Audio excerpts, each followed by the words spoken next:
আমাদের ফিডের বস্তা 3টা রেগুলার যায়। আর আপনার ভুট্টা ফার্মেন্টেশনে আমাদের খরচ যায় 1250 টাকা 40 কেজিতে। পানি ফার্মেন্টেশনে আমাদের খরচ যায় 3300 টাকা। এখন এটা কালকে আরো 20 লিটার বাড়বে, তার অর্থ এটা কালকে হিসাব করবো। আজকে হিসাব করি 3300 টাকা আর হয়েছে 1250, 1300 টাকাই ধরে। সোয়াবিনের দাম একটু বাড়তি, 1300 টাকা আর হয়েছে কত 3300, কত হলো 4600 টাকা। আর ফিট কেনা আবার 3000 টাকা করে, 3 বস্তার দাম হয়েছে 9000 টাকা। 9000 আর হয়েছে 4600, টোটাল কত 9000 প্লাস 4600, 13,600 টাকা আমাদের রেগুলার খাইতেছে। তা আমি 35 গ্রাম করে ধরছি, 35 গ্রাম করে আমাদের মাংস বাড়তেছে। তো আমাদের মুরগি হয়েছে 4700, 13,600 টাকা হিসাব রাখেন, আমার মনে থাকবে না মানে আমার। তো মাংস হইলাম কত 164 কেজি, কমায় ধরছি 164 কেজি মাংস। মুরগির বাজার কত আছে যদি মানে আজকে রেডি সব করি, কয় টাকার খাবার খাইলে কয় টাকার মাংস পাইলাম?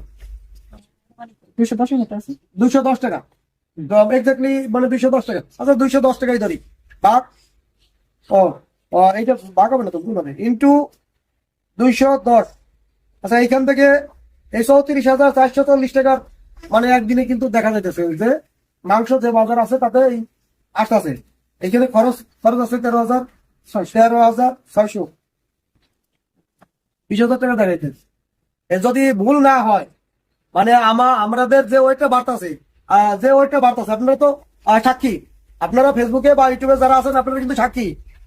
পরশু দিনকেরা যে আমি আজকে যে ভিডিওটা দিচ্ছি আপনারা দেখছেন মনে হয় 520 গ্রাম দেখাইছি, অথচ আপনাদের চোখের সামনে কিন্তু আজকে কিন্তু এখানে 600 গ্রাম করে, 600 গ্রাম এটা আমি দেখাই আপনাদের। এইটুকু ধরেন খাবার দেখাই, আমি একটু মুরগিগুলো দেখাই।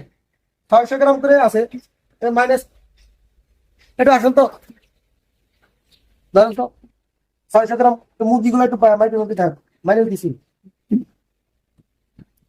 একটু খাবারের বাইরে একটু দেখেন আপনারা, যদি ভুল না করি আপনারা একটু দেখেন কত 600 গ্রাম। আচ্ছা এটা সরান, যদি ভুল না হয় তাহলে এটা কত 640 গ্রাম। দেখেন 640 গ্রাম আছে কিন্তু, 640 গ্রাম খেয়াল করেন, 640 গ্রাম এটা 600 গ্রাম।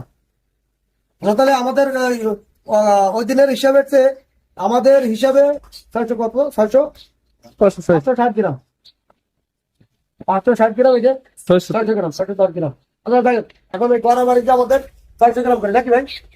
হ্যাঁ কিন্তু এটা তো গড়া যাবে না তো, ছোট মুরগি আছে না 550 মুরগি ধরে 550 করে, এই জন্য আমরা 550 করে ধরবো। আর আমাদের খাবার গেছে 63 বস্তা রানিং।